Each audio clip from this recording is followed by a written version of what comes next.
Hey everybody, here for Real Housewives of Atlanta, Season 8, Episode 9. Let's get into it. So it started off with Candy, Carmen, Shamia, and Don Juan discussing the whole situation that happened after her video release event where Don Juan blew it all out of proportion.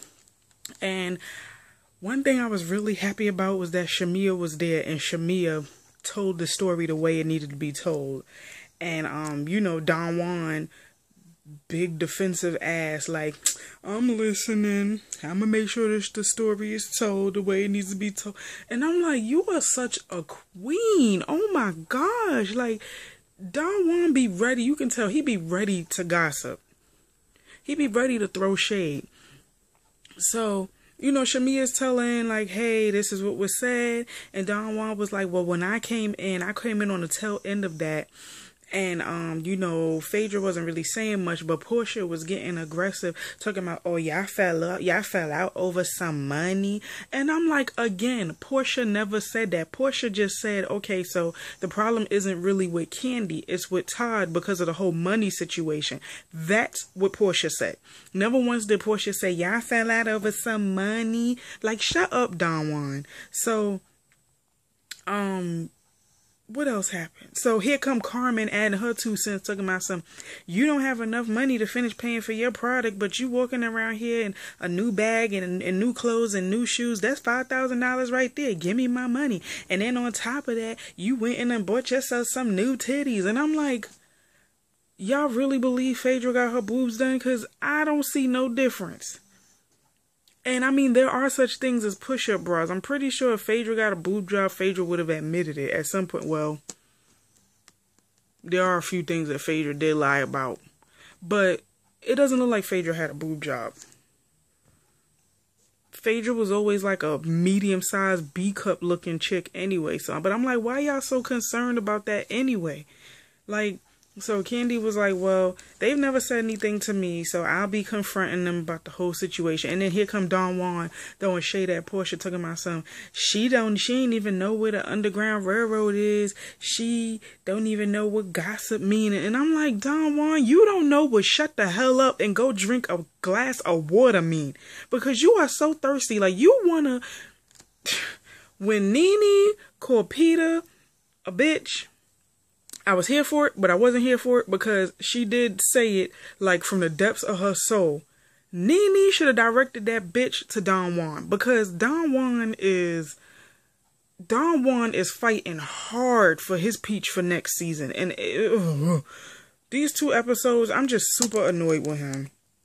So Phaedra and Todd meet up and they're discussing the financial thing with the whole product or whatever. It really wasn't an argument with them. It did kind of sound like Phaedra was using Apollo and the fact that she was pregnant as an excuse as to why she didn't pay Todd. So on that situation, I'm glad they was able to iron out the kinks or whatever. And Todd pulled out his receipts, man. He was ready. He said, I got the release forms. I got the production papers. I got the checks that you sent me. And then it was just one more check that you owe me. And then you got to give me a photo when you was pregnant. And I'm like, yes, Todd. Yes. You let that be a lesson to everybody. Always keep your receipts. Because when you don't have no receipts, that means you ain't got no proof. And when you ain't got no proof, your word of mouth does not matter. So I was proud of Todd on that end. And Phaedra was basically like, okay, well, I'm glad we're cool or whatever. And, she's like, we're cool, right? And he's like, yeah, we're cool. He's like, well, I might get my check or whatever. But, Phaedra threw a little shade talking about I heard your LA projects is dried up and, so is your weekly allowance from Candy. And I'm like, ooh. I'm not going to say nothing on that. I ain't keeping my mouth shut. So Portia is getting ready to host the Emmys red carpet for Dish Nation. And she's getting her makeup done or whatever. And her and Lauren are discussing Lauren's plans to go on maternity leave. Now, Portia, honestly, since Lauren said that announced that she was pregnant, Portia hasn't been really dealing with it all that well. Excuse me. So Portia is worried that with Lauren leaving, she's not going to have anybody on her team that she can trust, or anybody in general that she can trust to watch over her and take care of stuff when Lauren's away. But a lot of the stuff that Portia was saying was a little bit selfish to me, because when you're pregnant, the focus shifts off of you and it goes to the baby. And in order for the baby to be healthy, the mother has to be healthy. So Portia was just like, well, I'll just book my schedule all up until the time that you have to take a leave or whatever. And she's like, so I'm just gonna work the whole entire time. Like, I have to take care of myself. I have to rest. I have to do this, you know. So Portia is just like, yeah, but you still gotta earn a check. And I'm like, Portia, this is gonna be your niece or your nephew. You should be a little bit more compassionate and a little bit more nicer to your sister, because this is her first pregnancy and anything can happen during a pregnancy. Anything can happen during a pregnancy. So Lauren's best bet is to, if the workload becomes too much, she has to leave. It's a health risk. So you can't be selfish because you want your sister to stick around. Your sister's about to be a mother. And being a mother comes before anything else. Any other relationship, being a mother comes first. So you can't be selfish and, you know, expect for your sister to be there for you full time when she has a newborn she has to think about in a few months. So Portia, you were a bit selfish. So, you know, Portia's just being nervous and Lauren is like, well, this is what I have to do. I got to take care of me. So, Kenya and, oh my God, Kenya's father, every single time he is on an episode, I just get the vibe from him that the relationship he has with Kenya, it seems a little bit forced. Like, he doesn't want to have a relationship with her, but he has to because he's her dad. And that he will give you your 100% honest opinion. And he, you know, they're talking about healing and getting over stuff. And, Kenya is saying that the reason why her relationships don't last and they end up the way they do is because of her dysfunctional relationship with her mom and her dad, which is true. When you're an adult and your childhood is so jacked up, it affects it affects you as an adult.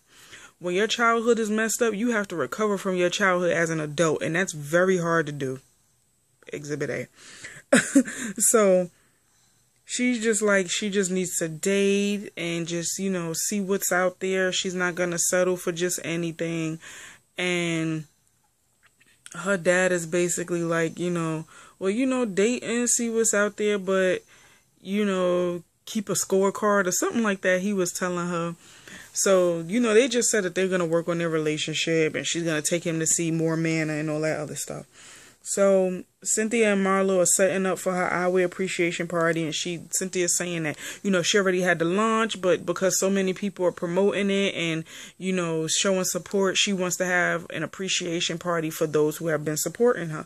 You know, which is a good idea to help you get some more buzz and some more promotion. So that's smart. And, you know, Marlo's helping her. So we go to Portia and we see Portia on the red carpet. You know, she's introducing people. She done saw Sofia Vergara, the ladies of Orange is the New Black, Lorraine Tucson of Rosewood. So, you know, she's having fun on the Emmys. It's like a dream come true to her. Her dress was bomb. Her dress and her hair was bomb. Portia looked like a black Barbie doll. It was so nice. So now we're at the eyewear. No. Oh, sorry. Cynthia, Peter, Candy, and Todd, they have like a double date. And, you know, Candy is basically telling Peter and Cynthia about what was going on, about how she feels like Portia is basically championing behind Phaedra and the BS that Phaedra is telling her. So, you know, she said what Don Juan said and how they were talking about Todd and everything. And she's like, I don't really understand why Portia would say anything, but when it comes to her projects or anything she has going for herself, I'm always supporting her. So she's like, when she came out with her song, I was the one promoting, telling people to buy it or whatever. And Peter was like, I don't remember her song. She had a song called Flatline. I don't remember that song. So, you know, Todd going to throw in his little 2 cents, his little joke talking about some Flatline. And they're going to go boom, boom. I'm like, no, Todd, that is not nice. That Flatline song is actually nice. Portia got a voice on her. But, Yeah, so Candy is just like, well, I'm gonna just speak to her so we can clear the air because she doesn't really know the honest truth again about what everything that Phaedra is saying. And she's just, she never came and asked me the real deal. She just follows behind, the bandwagon or whatever. So moving on from that,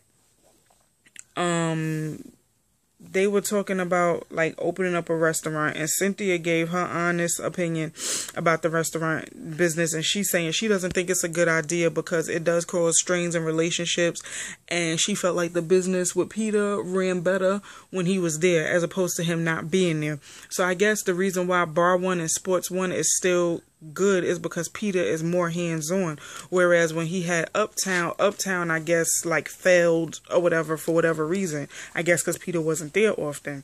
So that discourages Candy a little bit because she's like, well, Cynthia's making it seem like it's a bad idea. And I'm like, well, you can't look at Cynthia and Peter's situation as your situation. That's Cynthia's opinion.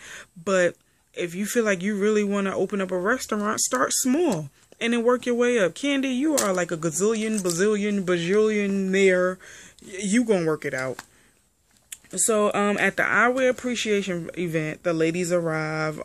Kim comes in and she helps with the directing and producing real quick. I like how she did that. And then, when Kenya arrived, Cynthia said that she wanted to do a commercial for her eyewear launch. And she asked Kenya and Kim to produce and direct it, but she just doesn't know who's going to be the producer and who's going to direct it.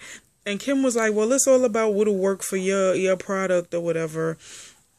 But you already know, like, Kim and Kenya have a little bit of tension between them. Well, Kenya got the tension with Kim. I don't think Kim is bothered nor cares. So, but I think that would be a good idea. She has people who are producers and directors, and they've done movies, they've been on sets and whatnot, so they know how to handle it.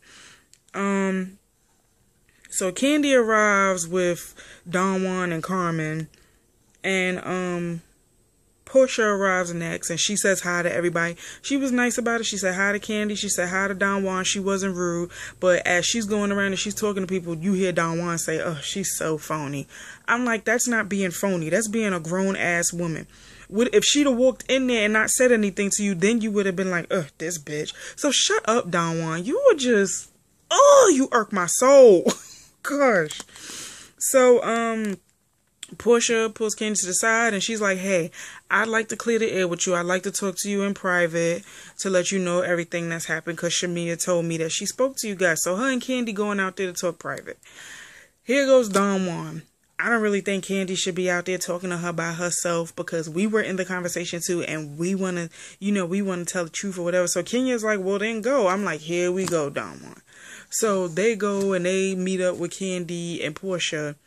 And Don Juan is like, well, we just came over here to discuss the situation and see what was going on. So Portia is like, well, I really don't want to discuss this in front of your friends because it's between me and you. And then Portia is like, since when does Candy need an entourage for us to have a one-on-one conversation? That makes no sense to me. So Portia was like, I'm really not going to discuss this in front of your friends. So Candy was like, we don't have to discuss it at all. Portia walked off. Candy walked off. So, but I mean, Don Juan did apologize, but his apology was half-assed. So, Portia leaves to go talk to Shamia, and Portia's like, since when does Candy need bodyguards to talk to me? We're just having a conversation. We've never, had a problem where I couldn't speak to her before, so why does Don Juan and Carmen feel the need to jump in now? So then Carmen follows behind, and she's like, no, it's not about that. You said everything you said to Shamia and Phaedra, but we're just trying to clear the air and have the conversation now. And I'm like, again, Carmen, you weren't even there. You're just going by what Don Juan is saying. You weren't even there. You don't know what happened, so you shouldn't even be in the conversation right now. This should really be between Candy and Portia. So Carmen is going left and right, stating her opinion. Portia walks off, and Shamia is like, well, you're making the situation worse by walking off. She's like, I don't give a damn. I don't care. So Kenya and her dad are together. They're walking in the park, and Kenya's trying to have a conversation with her dad, and he's like, her dad is like a kid, because she's trying to have a conversation with him about family, and he gonna stop and like, ooh, look at the tree. Like, Candy's father is, first of all, he is overly opinionated. That's one. Two, he's like a kid. He sees something shiny and it just distracts him like forever. So he's sitting there like, I like tree. Look at the leaves. I'm like, oh my goodness. But they had a really like a honest to God deep conversation, and Kenya was saying that she ran away from Texas because they all lived in Texas. She ran away from Texas to go back to Detroit because she didn't like her school. She didn't like where she lived. She didn't like anything about Texas. So she ran away. Her father said he admitted that he was heartbroken by her leaving because he felt like he wasn't good enough. And he wanted to have a family. He wanted them to be a family out there in Texas. But because Kenya ran away, that kind of ruined it and it broke his heart. So for Kenya to hear that, she was, she felt bad, but she said that she just wants to work on reconnecting with her family. So she wants to have a family reunion in Detroit. So her father's like, well, I'm never going back there again. She's like, why not? He's like, because like, I'm not going back there. Like, it's not for me. I can't deal. So, they're going to work on something as far as going back to Detroit is concerned. But, they hugged it out and they said they're just going to work on rebuilding their relationship. So that's good. And maybe Kenya can, open up and let this pain go and mature because it's really hindering her. So the last scene was Candy and Portia meeting up to eat lunch, and Candy basically let it be known, like, don't fall for the okie doke that Phaedra is telling you. Phaedra wanted Apollo gone long before he went to jail. So, Portia was like, well, when I was with my husband, I got divorced from him 3 years ago, and before that, I couldn't stand him. But did it hurt when we got divorced? Yes. Did I still like him after the divorce? No. But it did hurt. So, Phaedra could feel the same way. And, Candy is like, well, don't fall for everything that Phaedra is telling you. She's not telling you the whole situation. And, in her confessional, Candy was like, well, Phaedra's a lawyer. She has a way of manipulating situations. But you can't believe everything that she says. Like, she's manipulating it to make it seem like she's the victim when she's not. And I'm like, I can understand that. But Phaedra's not the one that's locked up. And Apollo, everything that happened to Apollo brought on himself. Phaedra, from what it seems, I don't know. Like, it's a lot of rumors that pop up about it. But Phaedra did not have a hand in Apollo's mess. And I mean, if they were having a rocky relationship, of course, Phaedra wants to keep that quiet because that's her marriage. That's her private life. So she has that right. So, Candy is just like, I feel like y'all are both just full of, y'all are full of crap. You sitting up here listening to her and, you don't even know the whole story. And, and Portia is like, well, I just feel like, Phaedra needs me a little bit more. And Candy's like, really? She's like, really? Because, she's been through a divorce. I've been through a divorce. So I feel like I'm a shoulder for her to. Well, basically in the end, Candy and Phaedra just basically agreed to, let it go and move on. And Portia's like, I don't want it to be, a problem between me and you. I want it to be happy moments because you're about to give birth and we want to plan your baby shower. We want to get back to where it used to be. So if there's any way that I can help you guys, just let me know. So Candy's like, well, I don't know if it'll ever get back to what it used to be. So Portia was like, well, we'll just work on it. It'll take time, but we'll just work on it because we're all friends and I don't want it to be any animosity between the three of us. So, we can just work it out. So they basically ended it there and, left the situation on a positive note. But that was Real Housewives of Atlanta, season 8, episode, 9. I know my keeping it current is a little bit late. I still have to do, if there's a tag video for Jumpstart January 2016, I have to do it. I may have to postpone keeping it current again because I don't have all my notes in order just yet, but I will have it before the week is out. But I'm gonna try and do the Jumpstart January 2016 tag at some point, as soon as I find out what's the next thing I have to do. So thank you guys for watching. Like, comment, subscribe, tell a friend and tell a friend and tell a friend, and I see you guys in the next video. Later.